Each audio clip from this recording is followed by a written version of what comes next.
In this video, let's learn how to fix no music results found on Instagram story.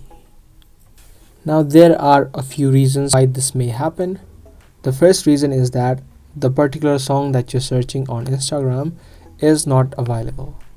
So if it is not available on Instagram, you won't be able to see it and add it to your stories. Now the second reason could be that you are a creator or a business account. If you are, then you won't be able to use all of the songs that a personal account can. In order to fix it, what you need to do is switch back to a personal account in order to use that particular song. To do that, tap on the three lines on the top right and then open up settings.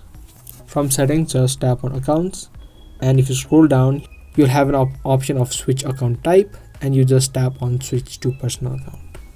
Once you have switched, you'll be able to see and use all of the music that you were not previously able to use.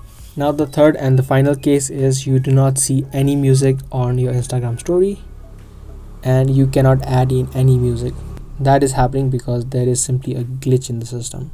Now the way that you fix it is you just open up the Play Store or the App Store, and then just you update the app of Instagram.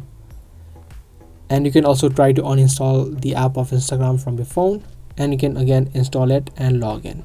Once you do, the glitch should be pretty much fixed and you should be able to see the music that you were not able to see previously. So those are the couple of things that you can do in order to fix this issue. So I hope this video helped. If it did, subscribe and leave a thumbs up. I'll be seeing you guys in the next one. Thanks for watching.